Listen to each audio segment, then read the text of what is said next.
Good morning. This is Father Stephen Kelly from St. John's Church in Detroit, and we're continuing our series of daily morning meditations, where we generally look at one or another of the lessons that are assigned for morning or evening prayer, what is known as the Daily Office Lectionary. And today is Sunday. Hurrah! We're gathering today to glorify God, to worship Him in the beauty of holiness, to be encouraged in the fellowship of the saints, to hear His word expounded upon and proclaimed, and most importantly, to receive Jesus in the Blessed Sacrament. Today is the first Sunday after Easter, known colloquially as Low Sunday, right? Attendance tends to be lower than we had last week because of all the joy of the Easter celebration, the Resurrection Day last week. And our choir has a well-deserved Sunday off. They're with their families at various different churches, and we thank God for them. And they'll be back the following week, God willing. We've made up for that by having our baseball outing today. A bunch of us have bought tickets, and we're gonna have some hot dogs. Everybody's welcome to hot dogs after the 10 o'clock service, and then over to the stadium to watch the Tigers play. So that's exciting. So let's take a look at the lessons assigned for morning prayer.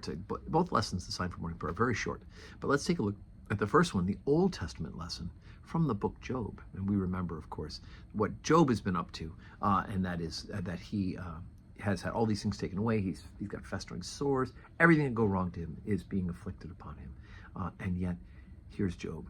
Ends up, well, he's not really happy with God. We can honestly say that. And yet he has these wise things to say. Job 19, beginning at verse 21.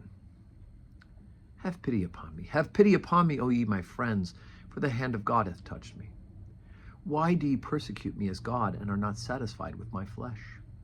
Oh, that my words were now written. Oh, that they were printed in a book, that they were graven with an iron pen and lead in the rock forever. For I know that my Redeemer liveth, and that he shall stand at the latter day upon the earth. And though after my skin worms destroy this body, yet in my flesh shall I see God, whom I shall see for myself, and mine eyes shall behold, and not as another.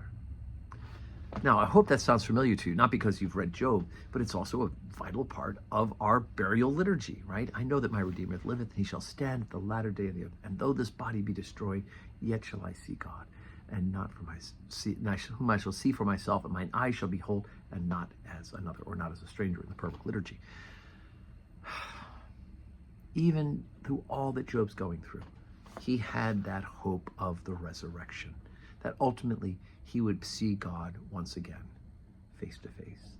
And so it is Jesus' resurrection, which we are celebrating. We continue to celebrate. This is the octave day of the resurrection, and then we've got a 40-day season to Ascension, 10 more days of celebration as we prepare for the coming of the Holy Ghost on Pentecost. So we have lots of things to celebrate. But today, Low Sunday, also known as Doubting Thomas Sunday in some churches, Divine Mercy Sunday on some churches, but it's still about the resurrection of Jesus Christ because it is still Easter. We are celebrating Easter.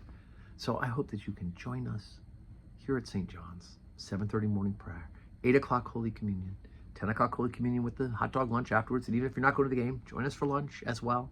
And then off to the game and back again by 5:30 evening prayer. So pick a service or two and plan to be with us to worship. And may God grant us a Sunday that is full of blessings.